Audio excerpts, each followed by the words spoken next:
Hi there, and welcome to the next story that I'm going to read, The Koala Who Could. So this goes along with our study of Australia, and we might see some similarities in New Zealand, because actually those two places are pretty close together. So we're going to read The Koala Who Could, and I'll show you the pictures after I read each page. And The Koala Who Could is by Rachel Bright and Jim Field. In a wonderful place at the breaking of dawn, where the breezes were soft and the sunshine was warm, a place where creatures ran wild and played free, a koala called Kevin clung to a tree. Now, do you see him in there? Let me see if I can get that. See that koala stuck up near my face? There is the koala. And here is the beautiful place. You see the waterfall there? A nice gray fellow you never would meet, a soft thing from ear tufts to feet.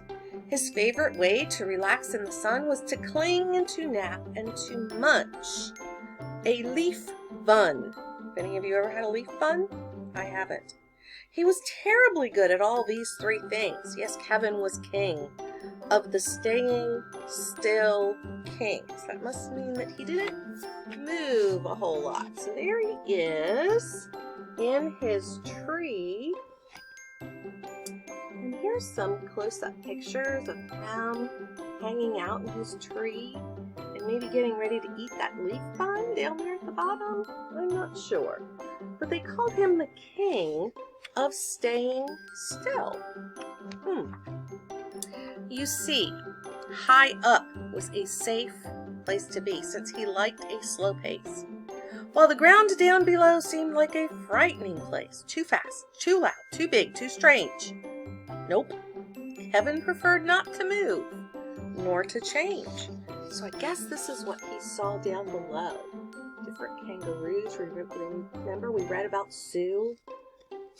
And here's some more. And they're just enjoying their life. But not Kevin. He's not staying in that tree. So he clung to his tree as he knew how to do, and he was never too keen to try anything new. So when Wombat stopped by and shouted one day, "Hey, Kevin! Why don't you come down to play?"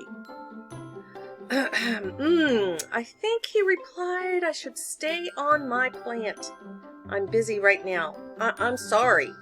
I can't." So there's his friend who stopped by and wanted him to play. But there's Kevin, who's not really sure about coming down. He just doesn't want to do that. Have any of you ever felt afraid like that? I know I have.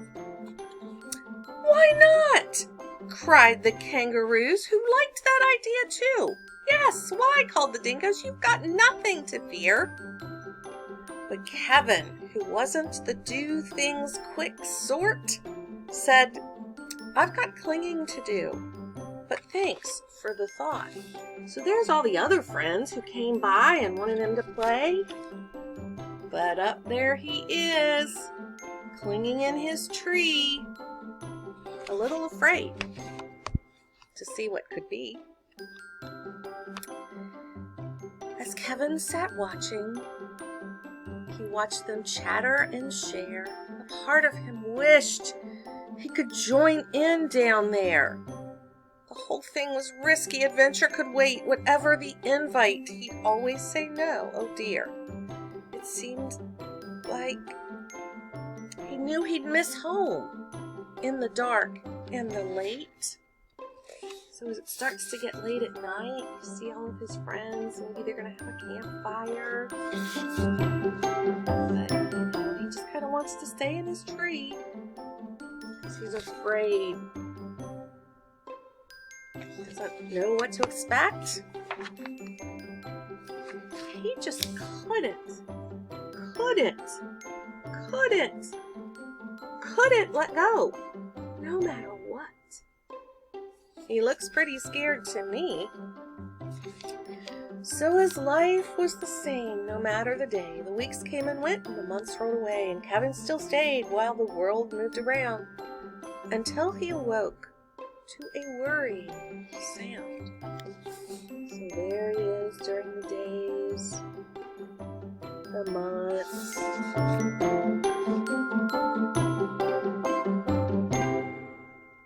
And then he woke to a worrying sound. I wonder what that is.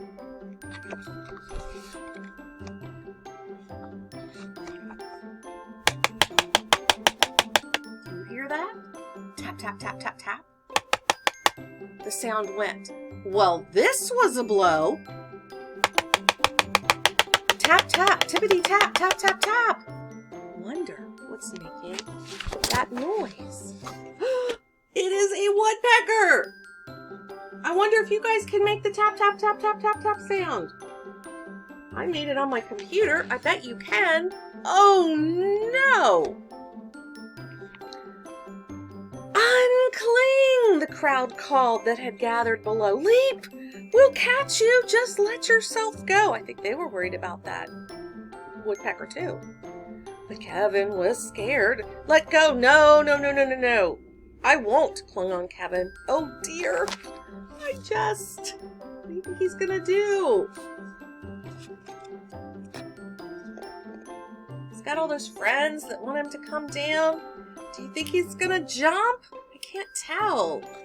I wonder what he's gonna do. I can't, he said. But he let go. Down came the tree, with a cracking and pumping, crash and a wallop, with Kevin still clinging. Uh-oh, I think the woodpecker had pecked away at the tree, and the tree fell down, with Kevin on it. Oh my goodness.